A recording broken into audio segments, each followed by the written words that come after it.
Dear viewers, good evening to all of you. Today I would like to deal with an important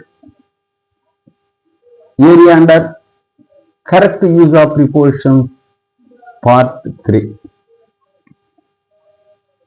Under this, I deal with the following.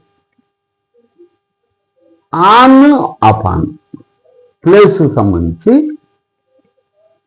On ఎక్కడ వాడతారు? For things at rest అన్నాడు. స్థిరంగా ఉన్న చోటకి అది వాడతారు. They SAT on a bench, they SAT on, he SAT on a chair. అట్లా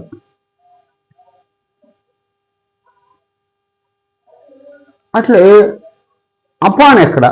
for things in motion, he jumped upon his horse. Jump అంటే కదలిక కదా, అందుకని పైది స్థిరత్వం, ఇదేమో కదలిక, మూమెంట్, అందువల్ల అపాన్ వాడాడు. Nowadays on is often used for things in motion అంటున్నాడు. అంటే ఈ రెండో ఎగ్జాంపుల్లో కూడా అపాన్ బదులు ఆన్ వాడుకుంటున్నారు ప్రస్తుతం. అంటే కొన్ని మారిపోయినాయి అనమాట. జీవద్భాషలో ఎన్నో మార్పులు వస్తుంటాయి. పదుగురాడు మాట పాడి చేయించారంగు ధరణిలోన అన్నట్లు నలుగురు ఎటు పోతే అటు పోవటమే. అందరు వాడుతున్నారు, వాడేస్తున్నారు అంతే. అంటే అంత స్ట్రిక్ట్గా ఫాలో కాకుండా, అంతకుముందు ట్రెడిషనల్ రూల్, ఇప్పుడు మోడర్న్గా కొంచెం రిలాక్స్ అయ్యారు. తర్వాత ఇల్లు వితిల్లు, టైంకి సంబంధించి ఇల్లు ఎప్పుడు? At the end of a certain period.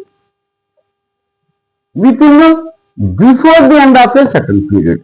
He will finish the work in 2 hours అంటే at the end of 2 hours అని. He will finish the work within 2 hours అంటే before the end of 2 hours అని వస్తుంది అనమాట. ఇది కూడా అంతే. The construction of the house will be completed within 2 months, before the end of 2 months అని అర్థం అనమాట. ఇది అంటే విత్ ఇన్ అంటే ముందుగానే. తర్వాత a common error, between end అనే వాడాలి. బిట్వీన్ తర్వాత ఎండే రావాలా, 2 రాయకూడదు. బట్ నాట్ బిట్వీన్ 2 అనమాట. The class will be held between 7 and 9 PM అంటాడు.